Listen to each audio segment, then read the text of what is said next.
नमस्कार दोस्तों, आज हम जानेंगे महान लेखक मुंशी प्रेमचंद द्वारा लिखी गई बेहद ही प्रसिद्ध और शिक्षाप्रद कहानी बड़े घर की बेटी।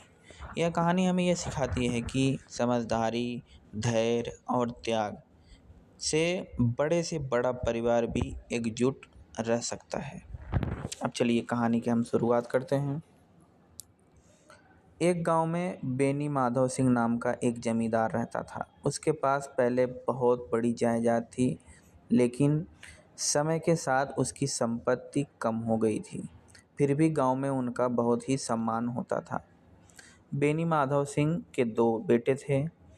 बड़े बेटे का नाम श्री कंठ सिंह था और छोटे बेटे का नाम लाल बिहारी था। बड़ा बेटा श्रीकंठ सिंह ये पढ़ा लिखा और समझदार था। वह शहर में नौकरी करता था और बहुत ही शांत स्वभाव का था। कुछ समय बाद श्रीकंठ सिंह की शादी एक बड़े ही संपन्न परिवार लड़की के साथ होता है, जिसका नाम आनंदी। जी हाँ, ये जो बड़े घर की बेटी है उसी का नाम आनंदी है। आनंदी सच में एक बड़े घर की बेटी थी। उसने बचपन से ही अच्छे संस्कार और शालीनता सीखी थी। शादी के बाद जब आनंदी अपने ससुराल आई तो उसने देखा कि यहाँ का जीवन उसके मायके के जीवन से बहुत ही अलग। यहाँ उतनी सुविधा और संपत्ति नहीं थी जितना उसके मायके में थी, लेकिन फिर भी उसने कभी शिकायत नहीं की। वह बहुत समझदारी के साथ घर का काम संभालने लगी और धीरे धीरे पूरे परिवार का दिल जीत लिया। एक दिन की बात है, घर में घी बहुत कम था। छोटे देवर लाल बिहारी सिंह को खाने में घी बहुत पसंद था। उस दिन जब खाना बना तो आनंदी ने बचा हुआ थोड़ा सा घी अपने पति श्रीकंठ के लिए रख दिया। जब लाल बिहारी खाने बैठा और उसे घी नहीं मिला तो वह गुस्सा गया। उसे लगा कि भाभी जानबूझकर मुझे घी नहीं दी। गुस्से में उसने आनंदी को बहुत ही बुरा भला कहा। यहाँ तक उसने गुस्से में एक खड़ाऊ जूता भी फेंक दिया, जो आनंदी के पास आ गिरा। आनंदी को बहुत ही बुरा लगा, लेकिन उसने उस समय कुछ नहीं कहा। वो अपने पति से शिकायत की। कुछ दिन बाद जब नीलकंठ शहर से घर आए तो आनंदी ने पूरी बात अपने पति को बता दी। यह सुनकर श्रीकंठ बहुत नाराज़ हो गए। उन्हें लगा कि उनके छोटे भाई उनकी पत्नी का अपमान किया है। गुस्से में उन्होंने अपने पिता से कहा, अब मैं घर में नहीं रह सकता। जहाँ मेरी पत्नी का सम्मान नहीं, वहाँ मेरा घर में रहना ही बेकार है। घर का माहौल बहुत ही तनावपूर्ण हो गया, बहुत ही झगड़ा हो गया। परिवार टूटने की नौबत आ गई।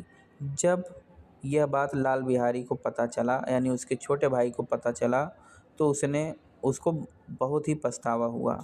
उसे समझ में आ गया कि गुस्से में वह बहुत बड़ी गलती कर दिया। वह रोने लगा, घर छोड़ के जाने लगा। उधर श्रीकंठ भी घर छोड़ने की तैयारी कर रहे थे। अब ऐसा लग रहा था कि एक छोटी सी बात की वजह से पूरा परिवार टूट जाएगा। आनंदी की समझदारी। उसने क्या समझदारी दिखाई? तभी आनंदी आई और उसने अपने पति से कहा कि छोटे हैं, गलती हो जाती है। अगर हम ही उन्हें माफ़ नहीं करेंगे तो परिवार कैसे चलेगा। आनंदी ने लाल बिहारी को भी समझाया और नीलकंठ को भी शांत किया। उसकी बातों में इतना प्रेम और सच्चाई थी कि दोनों भाइयों का गुस्सा पिघल गया। भाइयों का मिलन हो गया। लाल बिहारी दौड़कर अपने बड़े भाई के पास आया और उसके पैरों पर गिरकर माफ़ी मांगने लगा। श्रीकंठ यानी उसके बड़े भाई को गुस्सा जो था वो ख़त्म हो गया। उन्होंने अपने छोटे भाई को गले लगा लिया। दोनों भाई रो पड़े।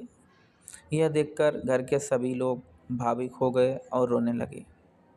बेनी माधव सिंह, जो कि इन दोनों के पिता थे, वो खुशी से कहा, बेटी हो तो बड़े घर की बेटी जैसी हो, जो टूटते हुए परिवार को भी जोड़ दे।